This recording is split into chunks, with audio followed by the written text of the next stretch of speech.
Hello my friends and welcome back. Thank you very much for being with me again today. A frequent guest in my videos is the Chechen warlord, the brave Ramzan Kadyrov. He seems to be a straight shooter and not bullshitter. So he's, I think once you win his loyalty, it's hard to to get to lose it unless you do something really stupid. And maybe they're getting to that point. I'm talking about the Russians. So let me read you the article that it seems like Mr. Kadyrov is not very happy still with the Russians after the Russians exchanged those Nazis, considered Nazis, leaders of the Azov battalion that Kadyrov fought to capture, and some of his men died.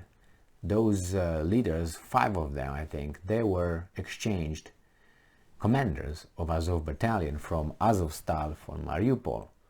They were exchanged for some Russian weasels. So he was very unhappy with Russian leadership. So despite Ramzan Kadyrov's public rejection of mobilization, he said that Chechnya is not going to provide anybody because they already met their quota many times over. The Chechen authorities have called up 564 men from various regions of Russia who applied for passports after mobilization was announced in the Russian Federation.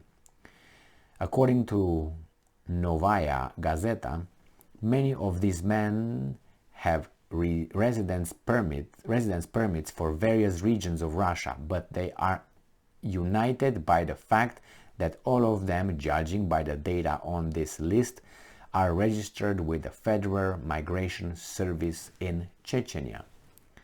As a source explained, this is a list of people who submitted urgent passport applications to the Chechen District Federal Migration Service after the announcement of mobilization. For this reason, they were detained by local law enforcement officers. Now, all these people have been forcibly taken to military units located within the Chechen Republic, mostly to a unit of the 70th Guards Motorized Rifle Regiment of the 42nd Motorized Rifle Division, based in the city of Shali.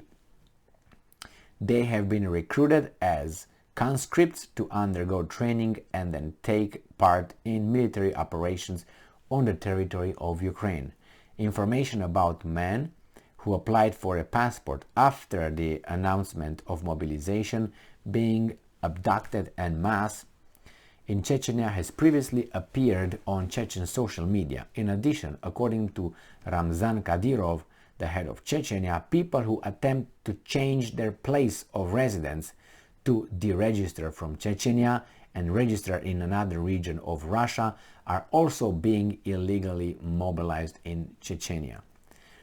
Novaya Gazeta notes that all these actions by the Chechen security forces are illegal, since according to Kadyrov himself, as well as Chechen military commissioner Turpal Ali Yesimbiev, the conscription quota allocated to Chechnya after the announcement of mobilization is 0 people, and there will be no mobilization in the Republic. According to Kadyrov, this is because Chechnya exceeded the plan by 254% in advance. Background. On 21st of September, Russian President Vladimir Putin announced partial mobilization. Officially, 300,000 reservists are to be called up. It's up to.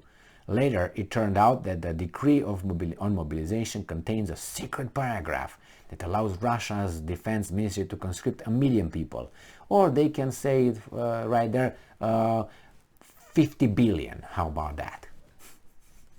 So what if they say 300,000? They say a secret one. It's so secret that I, in the United States of America, heard about it. I don't think it's that so secret. I heard from these weasels, so obviously it's not that secret. So if it was secret, then we know about it. And besides, Russia can call how many conscripts it wants. That's how you do it. If they want to do it in the United States, if they call tomorrow 100 million people, there will be 100 million people. If they want to call 50 million, they will call 50 million. They call how many people they want. So I don't know what the big deal is. They just try to create a panic in Russia. That's what they try to create. And besides, you want to create panic in a population that doesn't fight for its country? All right, anyway. On 21st of September, Kadyrov said that 15 to 20 women who had taken part in anti-war demonstration in Grozny had been detained and threatened that their children or husbands would be sent to fight against Ukraine. Later, Kadyrov said that relatives of about 40 women who tried to hold an anti-war demonstration in Grozny had already been mobilized and sent to Ukraine. He also threatened that anyone who attends a demonstration or their husbands and all their children would be sent to the front line. Welcome to Chechnya, I guess. So, I think that Kadyrov showed his loyalty and determination from the very beginning of this, if you want to call it military operation, that's fine with me. You call it however you want. This is a free world and free country. We can do whatever they let us do. But I think do not upset Kadyrov.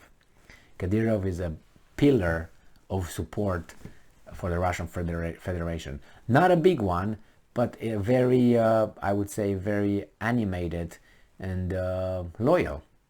And in one of the interviews that I watched with Putin, there were two things. It was one thing that he hates most and one thing that he admires most or requires from people.